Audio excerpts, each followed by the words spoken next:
Okay, so I factored this quadratic equation, and I got x equal negative 3/2 and x equal negative 1. Well, what do those x's mean?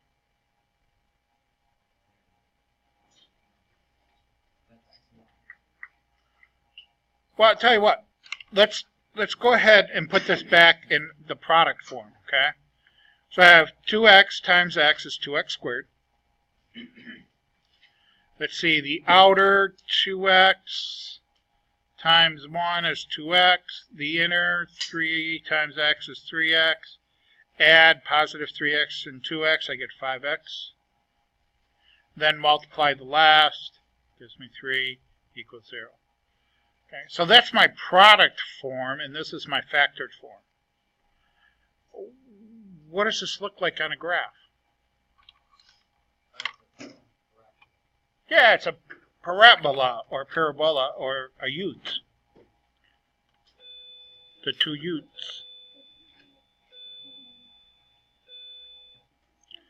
Okay, well, I don't really know what this parabola is on a graph, but I'm just going to put one on there just for teaching purposes. Okay, so I got this ute or parabola. Huh? I have no idea. Actually, it's probably close. No, not that close. Be negative 3/2 and negative 1. Anyway, so I got this x equals negative 3/2 and this x equals negative 1. Just looking at my graph here, what do you think these two x's represent? Look at my graph. What do you think these 2 points? Now remember, these are solutions to my equation. So this is my y, right? That's my y. So if this is my x, my y has to be 0. What do you think those 2 points are?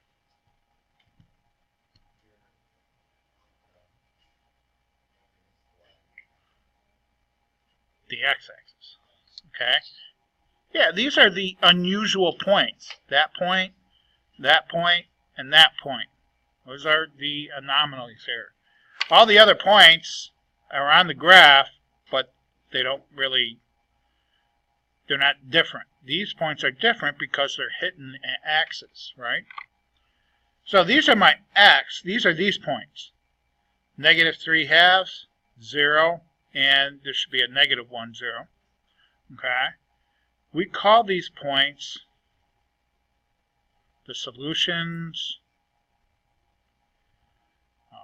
zeros of the equation, solutions of the equation, roots of the equation, and x-intercepts of the equation, all kinds of different names to them, because there's all kinds of different uses for those points.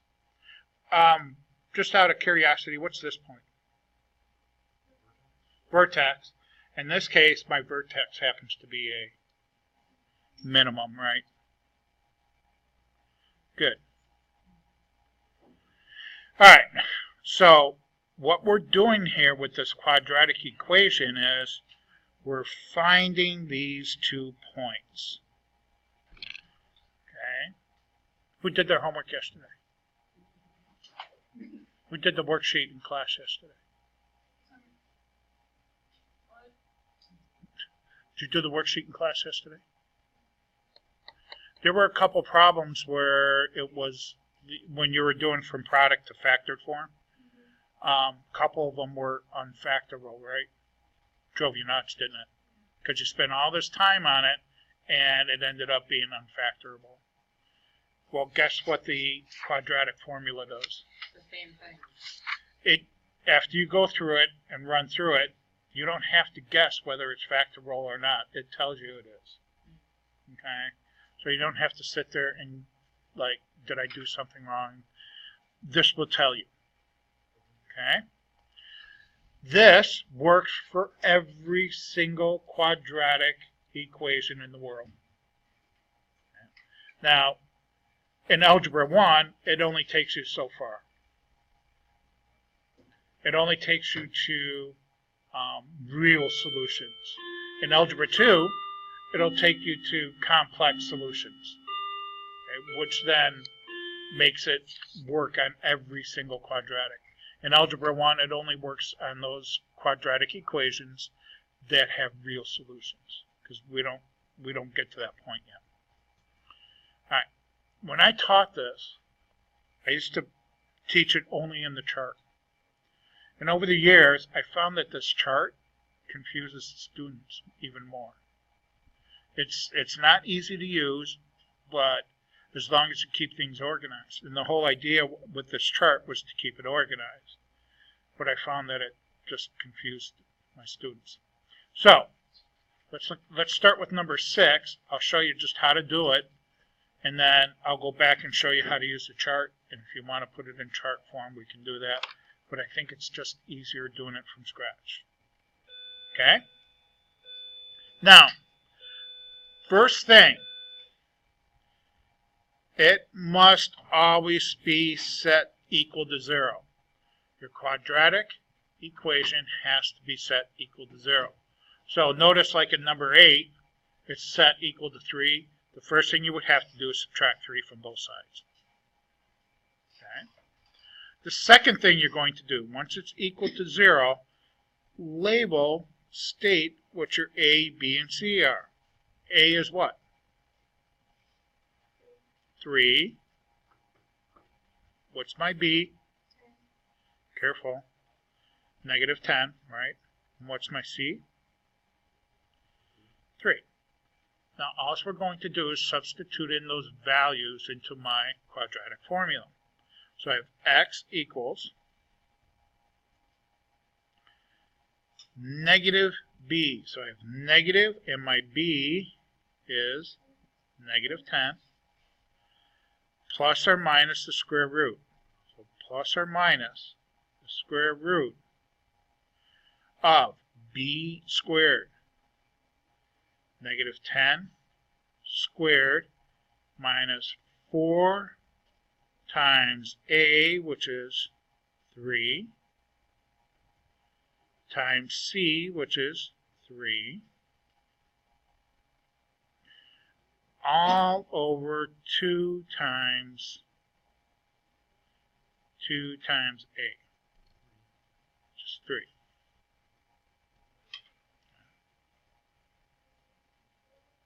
A lot of students get this far, but then they mess up the arithmetic. They try to do too much at once. Bryce, you're here. How about your absent? Oh, okay. Remind me to change the attendance. Okay, this is what I do. I do the square root first. This is called the discriminant. Okay? I always do that first. So I have the square root of what's negative 10 squared? 100. Negative 10 times negative 10 is 100. Minus 4 times 3 times 3? 36. Good. Square root, what's 100 minus 36? 64. That happens to be a perfect square. The square root of 64 is 8. So this whole thing under the radical, in fact, the radical itself is 8. So I'm going to rewrite it. I have x. Now, a minus minus is positive. 10 plus or minus, and I'm replacing this whole radical here with 8. All over 2 times 3 is 6. So all of that stuff comes down to, simplifies to that. This plus or minus, that gives me 2 operations. So I actually have 2 problems here. Okay. I have 10 plus 8 divided by 6. So I have 10 plus 8 divided by 6. And then I'm going to have 10 minus 8 divided by 6.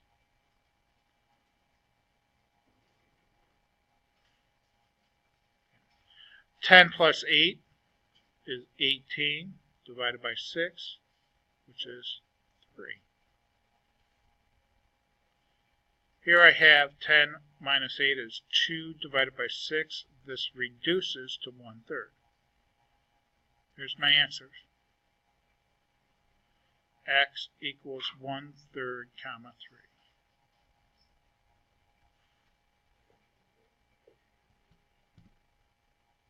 I know it seems like a lot, but after you do a few of these, it starts becoming easier and easier to do.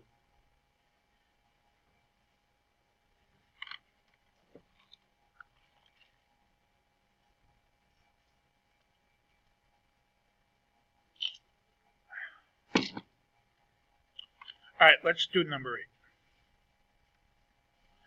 So I'm going to subtract 3 from both sides because I need a 0. So I get k squared plus 4k minus 5 equals 0. So what's my a? 1.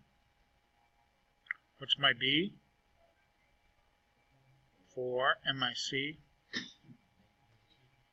-5. It's on my new one. Okay. So k is going to equal negative b. So negative, my b is 4, plus or minus the square root of b squared minus 4 times a. My a was 1. My c is -5.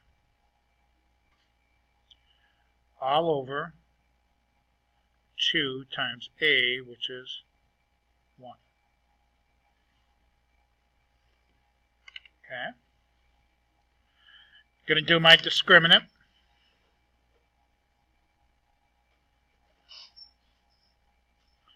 So the discriminant is actually underneath the square root, but I'm going to include the square root. 4 squared, 16, minus 4 times 1 is 4, times -5, -20. This becomes a plus, so I have 16 plus 20, 36. That's a perfect square. Square root of 36 is 6. So I'm going to replace this whole square root with the number 6. So k equals -4 plus or minus the square root of, oh, I'm sorry, we figured that out, it was 6.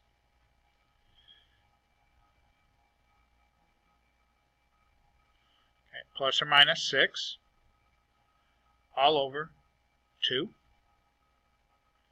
I have my two problems because of that plus or minus, right? So I have -4 plus 6 over 2, which gives me 2 over 2, so equals 1.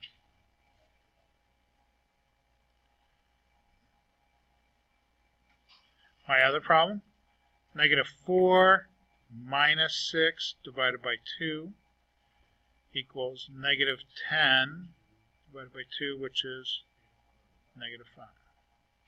So my x equals -5, comma 1.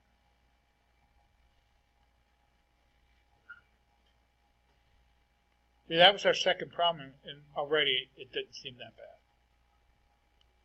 Just watch the discriminant. This is where most of the students make the mistakes. Okay. Easy to make the mistakes there. Now, do you want me to do one off the chart? See how that works? Let's look at number 1. set equal to 0. What's my A? What's my B? And my C? Okay, does the discriminant here, so I have the square root of B negative 3 squared minus 4 times A, which is 1, times C, which is negative 10. So that equals the square root of negative 3 squared is 9. Negative, well, I have a minus. 4 times 1 is 4 times negative 10, negative 40, which makes it a plus. So I have the square root of 49, which is a perfect square, 7.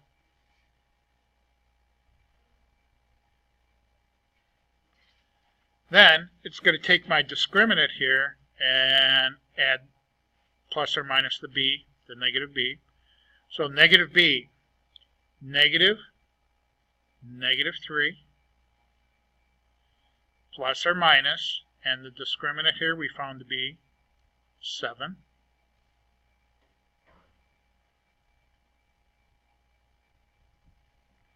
Okay, negative 3 is positive 3, plus or minus 7. This gives us the two problems.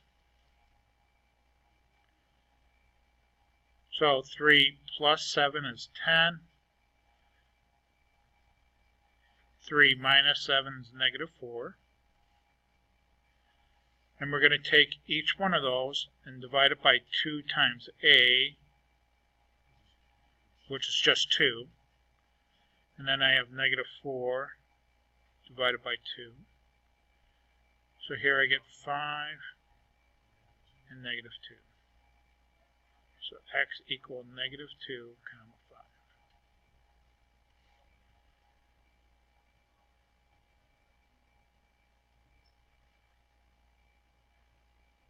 If you want the chart versions, I can put them in the chart. I just think it's easier doing it like this. However you want to do it. If you're having trouble doing it, from scratch, let me know and I'll put them in charts. Any questions?